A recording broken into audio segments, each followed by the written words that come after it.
There is a person that knows you very, very well, knows all of your secrets. They know everything you're up to.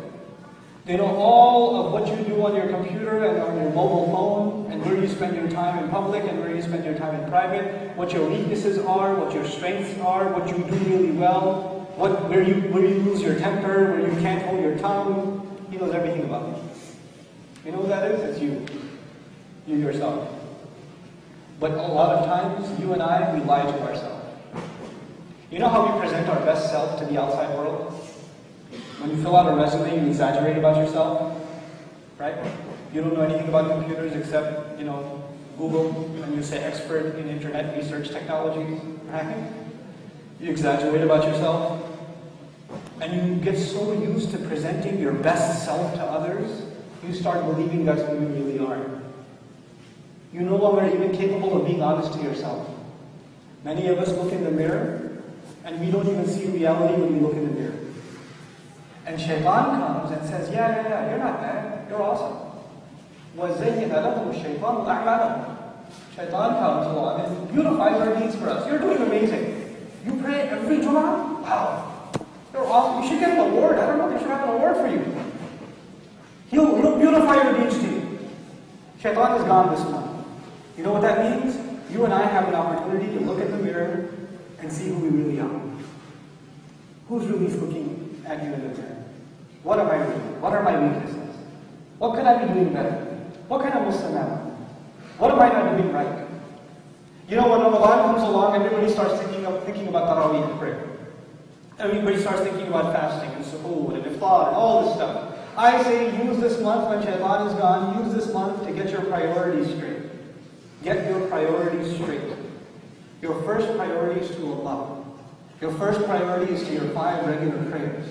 If you're not praying regularly, I don't mind if you miss the Taraweeh.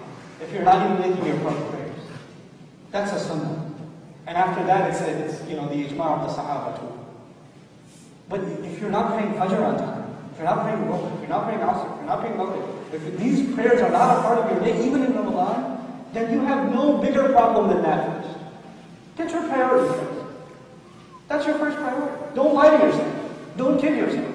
Don't make Ramadan a social thing. It's an awesome time to hang out. It is. It's a really social time. But don't make it about anybody else. Make it about yourself. The other thing is, don't be overwhelmed by people next to you. There's a guy that's coming every day to the masjid, he's praying, he's reciting Quran, etc., and he's left you miles behind. And every time you look at a person like that, you're like, I'm never going to get there, forget this. This is too hard. Don't compare yourself to anyone. The only one you should be comparing yourself to is yourself from day 1 to yourself on day 30. There's a competition, alright, it's a competition, you against yourself. Have you become a better Muslim? Have I become a better Muslim in these 30 days? Has something become a part of my life permanently that even after Ramadan is gone, it will stay in my life? Something good has been added to my life. And before we talk about adding good, I have 5 minutes left, so I better say this. Before you talk about adding good things in your life, you have to talk about removing bad things from your life.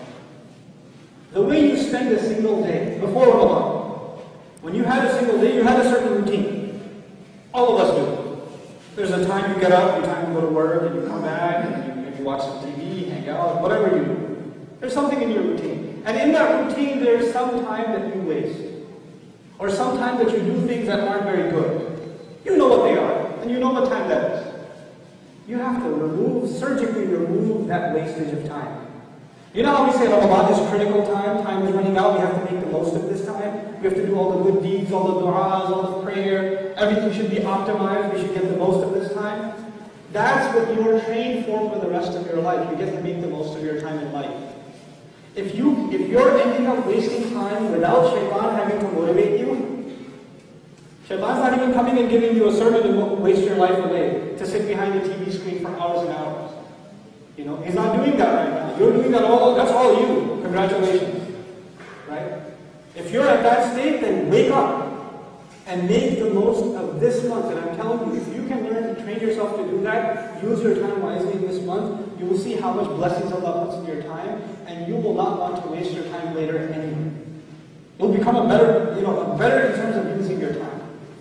This is my first bit of advice. Use your time wisely this Ramadan. Don't waste it. Don't, even if you don't do something good, just don't do bad things. Just don't do bad things. Just ask yourself, is this something I should be doing? And Allah will even reward you for walking away from those bad things. Inshallah ta'ala. And He will purify your heart more and bring you closer to Allah's book more.